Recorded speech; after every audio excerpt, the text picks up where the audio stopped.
And Kit Kat presents this program here today on High Heat. Great to have with us on this Monday, on the 15th day of April. Lots happened historically on this day, and we'll get to that a little later on. How about the A's? Break them up. Mark Kotsay has done a great job.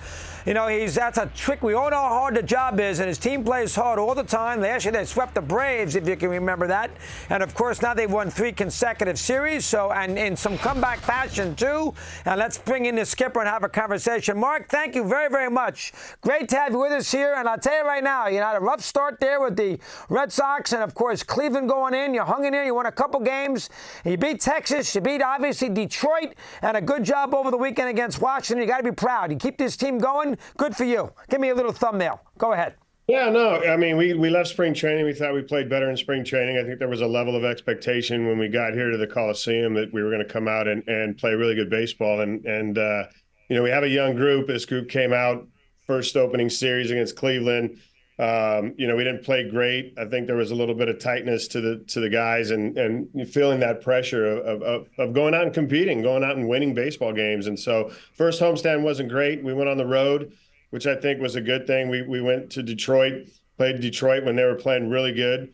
And, you know, we were able to take 2 or 3 on that opening weekend series there. We went into Texas and, you know, managed to come from behind in Texas and take a game and win the series and then come home against Washington and a great comeback win yesterday.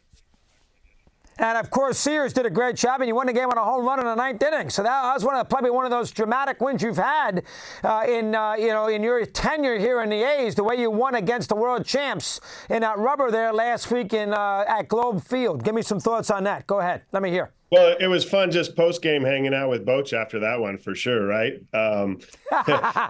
We had some good stories to share, but no, you know, JP's done a nice job. I mean, this young man made 32 starts for us last year in his rookie year. He made every start he posted. He's come out this season, you know, and just kind of continuing to grow. It's been fun to watch. You know, his last start was great. He utilized his changeup really well last start, and you know, just.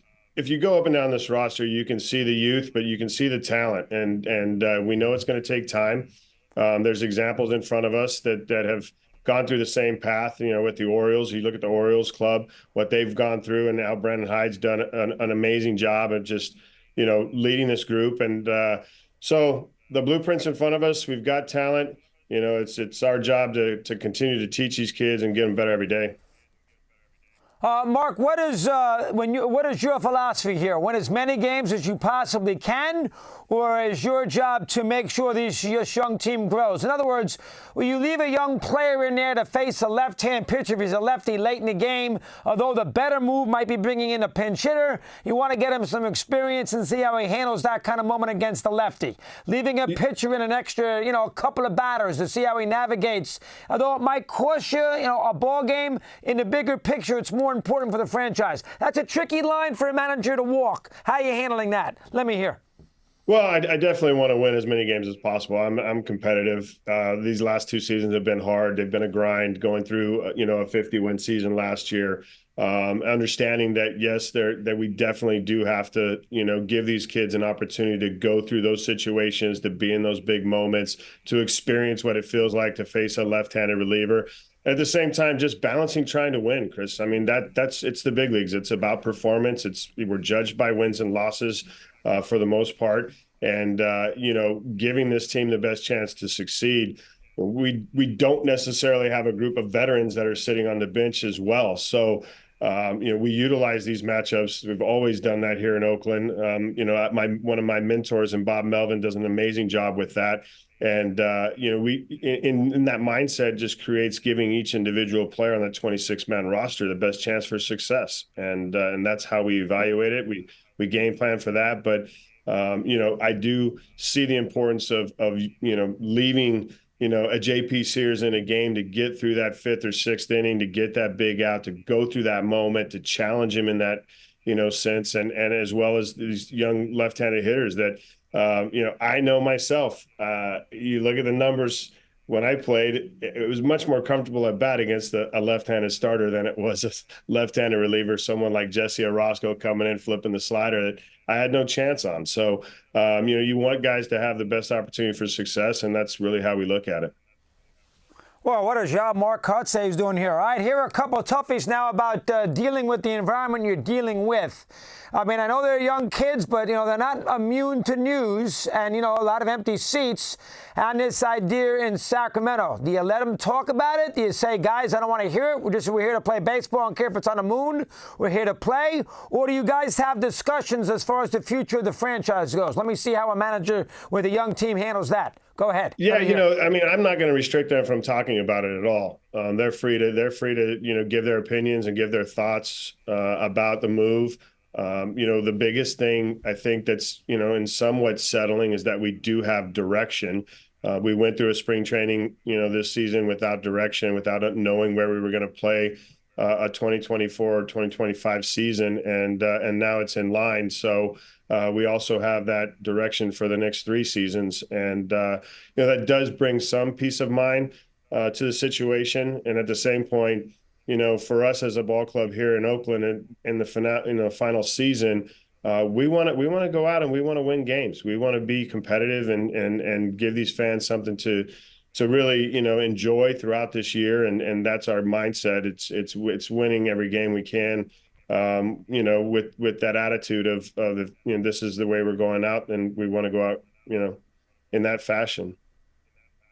A lot of people have brought it up. I know you sent the kid down who was 3 for 7 to start the year. Ruiz, they're the outfielder, and everybody said, the A's, what are they doing? Let the kid stay up. I deal with that with questions on the radio and everything else when they get the A's calls. What was the answer for that? Help me out there so I know. Go ahead. I'm curious. Well, he wasn't going to get to play every day. And really in development, you want guys to play every day. So we wouldn't need to get him consistent at bats. To see it, he's worked really hard on a swing change mechanically. I've watched every at bat he's taken in AAA so far. The swing looks better, the direction looks better. He hit a ball yesterday, I think 420 feet. So that I think this is the right move for us, to develop this kid, to get him, in a place where we feel like he can have long-term success, not just short-term success. I think that was the right move, and at the same time, we're evaluating guys on our current roster, a guy like Lawrence Butler that was scuffling. And since, Detroit series, when we took him aside and just kind of talked to him about, a timing, mechanism for him offensively in his approach, he's done well. So, everybody's going to go through their ups and downs. But I think the biggest thing is identifying areas that we can make improvement, make adjustments for these players, and give them the best chance to go out and play every day and have success. All right, last thing for you, Mark, from a manager's perspective. This is, first you coached for a while. You had you utilized all your talents to have a lengthy career. And now you're managing the A's. We all know the A's situation. You explained it. Now you have a home in Sacramento. But the A's are rebuilding, and down the road in Vegas, hopefully good, raring to go there. But you got to deal with these growing pains. And 162 games is 162 games. I mean, that's a lot of sleepless nights in some hotel room in Arlington. How am I going to get a couple of wins out of these guys? So it's tricky for a young manager like yourself. How do you handle that day to day? Let me hear. Go ahead. Well, on a personal level, I really lean on my mentors and the guys in the game that I've gone through this prior to me. I do have great relationships in the game with Bruce Bochy, Dave Roberts, Brad Osmus, who was here as my former bench coach, Buddy Black, who's going through a very similar situation as I am right now with a young club and developing. And Buddy's been around the game for a long time. So there's definitely conversations with those guys. But for me, my focus is, I'm enjoying this opportunity. There's only 30 of these jobs. I come into work every day with the mindset that we're going to win a baseball game and that we're going to get better. And that's really the focal. So those, I don't really necessarily have sleepless nights. I have nights where, yes, the brain wanders and what can we do different? How can we get better? What procedures or what can we challenge in our processes? So, for me, my mindset is that we're going to go forward and we're going to get better and we're going to become a team that people obviously respect and that we can compete every day in this really difficult division of the AL West. Well, I'll give you one that's funny. It's something personal. I have a 21-year-old who's a great sports fan. He's a senior at Wisconsin. And I'll give you one guess who his favorite team is. Yours.